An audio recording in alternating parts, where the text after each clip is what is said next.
Salut Clara, un grand bravo. On a vu le classement 98 pour la première fois de ta jeune carrière. Tu rentres dans le top 100. Voilà, quel est ton sentiment? Quel sentiment prédomine là ce matin? Salut Amy. Je suis super contente déjà quand je vois ce nouveau classement qui sort ce matin. Euh, Nouvelle entrée dans le top 100, ça fait super plaisir.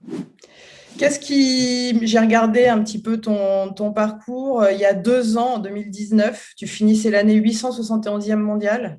Aujourd'hui, tu intègres le top 100, un petit peu moins de 2 ans avant. Comment justement tu analyses cette progression? Et en plus, il y a eu pas mal de blessures qui t'ont un peu freiné dans ton ascension.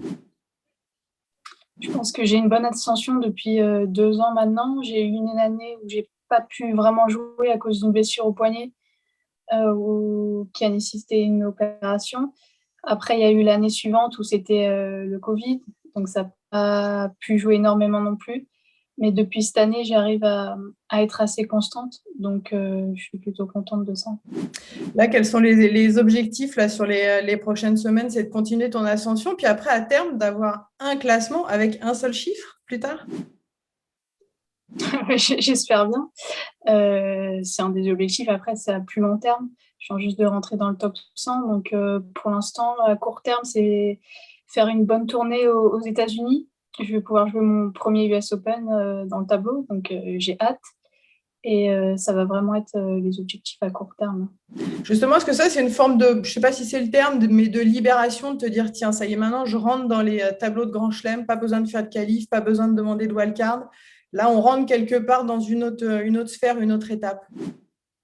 Honnêtement, oui, ça change beaucoup. Je suis plus obligée de passer par les qualifs. C'est quand même 3 tours de qualification qui sont assez difficiles à chaque fois parce qu'il y a quand même des très bonnes joueuses dans ces qualifs. Donc là, je vais pouvoir jouer le tableau directement. Je vais pouvoir jouer des filles qui sont dans le top 100 comme moi, rivaliser avec les meilleures. Donc ça, c'est top. Je vais revenir un petit peu sur le passé, bon, peut-être c'est des moments, voilà, à la fois qui sont peut-être douloureux, mais en même temps qui t'ont permis d'apprendre quand tu as été blessé assez longuement. Qu'est-ce que tu t'es dit à ce moment-là? Honnêtement, je pensais pas que j'allais réussir à atteindre le top 100 à peine 2 ans après. Mais j'ai juste essayé déjà de guérir le mieux possible. Et après, j'ai repris vraiment petit à petit. Et quand j'ai repris, je me suis dit que j'avais vraiment envie de bien faire et de mettre toutes les chances de mon côté pour y arriver le plus vite possible et monter le plus rapidement possible. J'ai bien évidemment, tu doutes bien, appelé ton coach Thierry Champion tout à l'heure, qui m'a dit il m'a fait une révélation, il m'a dit que tu adorais jouer sous la pluie. Explique-nous. Oui, c'est pas drôle. Non, mais j'ai joué mon deuxième tour. On a commencé le match, mais en fait, on a fait un set, plus d'un set sous la pluie. Honnêtement, c'était difficile. Il y avait de la pluie, il y avait du vent, le terrain était vraiment pas top. Et puis, on a été interrompu. J'étais menée 6-1, 2-0. Ça a repris le lendemain matin et j'ai gagné le match. Donc, j'ai eu un petit coup de chance pour le coup. Mais ouais, non, la pluie, c'est pas trop mon truc. Là, pour terminer, quels sont les objectifs là, sur cet été, ton programme? Est-ce que voilà, ce que tu aimerais faire, gagner plein de matchs? Ouais, forcément, mais c'est difficile parce que j'ai pas encore eu le temps vraiment de me dire c'est quoi mes objectifs parce que mon objectif avant la fin de l'année, c'était d'être dans les 100, j'y arrive là. Donc, il faut un peu que je revoie mes objectifs pour la fin de l'année. Mais j'aimerais vraiment faire une bonne tournée aux US.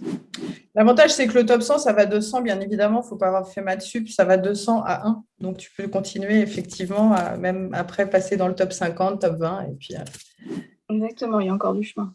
mais oui, il y a encore du chemin, mais bon. En tout cas, je te souhaite le meilleur. Continue voilà, dans cette belle progression, de continuer à être en forme et d'avoir plein de victoires. Merci, Clara.